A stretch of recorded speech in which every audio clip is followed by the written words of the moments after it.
de valeur. C'est-à-dire, vous vous sous-estimez, vous dites que qui suis-je aujourd'hui? Non, je ne veux plus, je ne peux pas. Voilà, généralement, ce qu'on révèle chez les personnes dépressives. Voilà. Il y a également cette fatigue-là, il y a une perte d'appétit, on ne veut plus rien. Ce qu'on aimait avant, aujourd'hui, tout est à la porte, ça il faut le dire ainsi. Dans les manifestations, il faut dire qu'il y en a plusieurs. Ça s'accompagne également avec les douleurs du ventre, de l'abdomen, douleurs du dos, bien évidemment. Voilà. Voilà autant des manifestations de la dépression. Voilà. D'accord. Et est-ce qu'il y a une cause principale?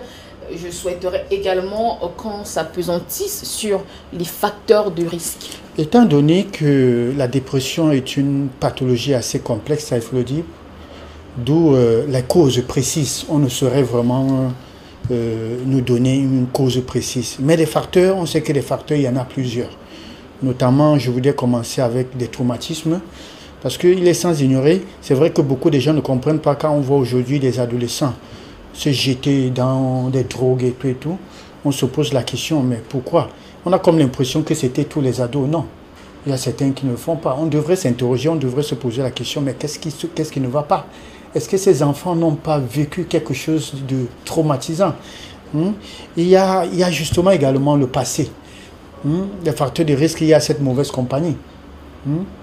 Voilà, cette mauvaise compagnie. Si vous ne marchez qu'avec des gens négatifs, qui à chaque fois vont vous faire penser aux choses négatives de votre vie, à tout ce qui s'est passé il y a de cela plusieurs années, et que vous avez tenté d'oublier, et qui on vous ramène ça toujours sur la table, ça c'est des facteurs de risque.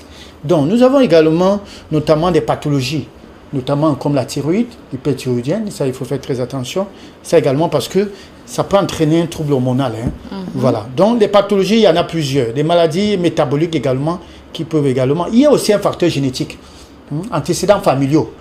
Si dans la famille, papa ou bien maman, ou la tante ou les grands-parents, ça peut également. On peut trouver des enfants également qui commencent par des crises dépressives par après et la dépression s'installe. D'accord. Donc il faut revoir son entourage, docteur. Oui. Il y a des personnes vraiment près de nous qui ont toujours tendance à nous chosifier, à nous sous-estimer, ou encore à bref, donner que de mauvaises nouvelles. Quelqu'un vous appelle à 6 h du matin et ne vous annonce que des deuils, des malheurs. Alors, qu'est-ce qu'il faut faire? Est-ce qu'il faut demander à la personne d'arrêter de vous appeler pour vous annoncer les mauvaises nouvelles, ou alors bloquer cette personne? Quelle est la formule? Non, la formule, je crois que le bonheur, c'est avec les autres. J'aime si bien le dire. On ne saurait se défaire ou encore d'une relation si. Il faut dire néanmoins que une relation, c'est des intérêts. Et quand on dit intérêt, ce n'est pas forcément matériel. Ça veut dire que quand quelqu'un ne vous apporte rien, ce n'est pas que vous lui direz plus bonjour, mais vous saurez comment vous éloigner de cette personne. Le téléphone, vous bloquez, je crois que ce n'est pas ça la solution, parce qu'il trouverait des voies et moyens pour toujours... Avec un autre numéro. Avec un autre numéro. Ben, je crois que la communication, c'est important. C'est de dire à cette personne que voilà, tiens, j'ai passé ou encore j'ai tourné la page. Excuse-moi, ma santé est fragile pour ce genre de choses. C'est important la communication. Donc voilà. Et toujours, j'allais oublier parmi les facteurs de risque, ça vous l'avez évoqué, la perte d'un emploi peut également. La perte d'un être cher. Un cas de divorce dans le foyer également. La grossesse également. L'accouchement également. Voilà autant de facteurs de risque, ça il faut le dire. Il y en a beaucoup, ça il faut le dire. La prise aussi des pilules. Pour toutes ces femmes qui prennent des pilules, des métaux, ça également, ça peut vous entraîner dans ce qu'on appelle une dépression. D'accord. Est-ce qu'on peut prévenir? Bon, c'est vrai que vous avez donné déjà quelques astuces, quelques éléments, par exemple, choisir ses entourages. Oui. Mais est-ce qu'il y a d'autres éléments de prévention? Oui, ça passe, voilà, l'exercice physique. Le sport, il faut faire le sport. Il faut bouger. Ça, c'est important, ça a été prouvé. J'ai d'ailleurs vu au parcours Vita des mamans, de femmes de 60 ans, se lancer au sport, 70 ans aussi, 40 ans, 50 ans, il faut le faire. Il faut le faire. Et ça également, il faut bien dormir. Ça, c'est important. N'oublions pas ça. Plusieurs fois, nous l'avons passé sur ce plateau, le médecin du sommeil. Ça, c'est important. Ne pas dormir, c'est un problème aussi pour notre cerveau. Parce que à la longue, ce cerveau se fatigue. Ça, il faut le dire aussi. Il faut dire également qu'il y a l'alimentation. L'alimentation, c'est très important parce que nous avons des aliments, justement, qui favorisent ou encore qui boostent ces différents hormones du bonheur dont j'ai cité ici hier en ce qui concernait les souris. Ça également, une bonne alimentation également est préventif en ce qui concerne la dépression. D'accord. Alors, est-ce qu'on peut en guérir? Oui, guérir, oui. Et ça, il faut dire que nous avons plusieurs stades de la dépression. Ça, il faut dire légère, modérée. Et quand ça s'installe, c'est-à-dire plus profond, ça veut dire chronique. Et ça, ce n'est pas une histoire de semaines, ce n'est pas une histoire de mois. Ça peut faire d'années. Oui, on peut faire 1 an dans la dépression. On peut faire certains même 2. Parfois même certains, c'est difficile qu'ils puissent en ressortir. Donc, on peut, ça va dépendre également de la gravité des symptômes. Parce que les symptômes, ça également, nous avons énuméré. Il y en a plusieurs. Il y en a plusieurs. Et vous consultez, ça c'est important parce qu'il faut consulter pour cela, pour qu'on puisse évaluer à quel stade vous vous trouvez. Il y a ce qu'on appelle la psychothérapie. Ça c'est important, il faut rencontrer des psychologues, des médecins également généralistes. Oui, ou encore les neurologues, ça va dépendre justement. Parce qu'il faut dire que des complications peuvent toucher également certains organes. Alors vous pourrez être en train de vous voir, en train de rencontrer un neurologue. Alors, les antidépresseurs, comme on a l'habitude de le dire, mais faites très attention, l'automédication en ce qui concerne les antidépresseurs, c'est des médicaments de spécialisation et hautement toxiques. Faites très attention d'avoir écouté peut-être les symptômes dont j'ai énuméré tout à l'heure et dit que non, je commence déjà à faire des crises dépressives. C'est mieux que je vais prendre le médicament chez le vendeur ambulant. Non. Il faut consulter pour pouvoir prendre les antidépresseurs. Ça, c'est important. D'accord. Alors, docteur, ce matin, est-ce qu'il y a des aliments qu'on peut recommander, peut-être des fruits? Est-ce qu'une personne dépressive devrait consommer des dattes, par exemple, des oranges? Oui. Est-ce que le chocolat noir est aussi... ça, vous l'avez dit. Ça, c'est même l'aliment phare. Je pourrais le dire ainsi, parce que non seulement ça va booster, et justement, ce qu'on appelle les hormones du bonheur.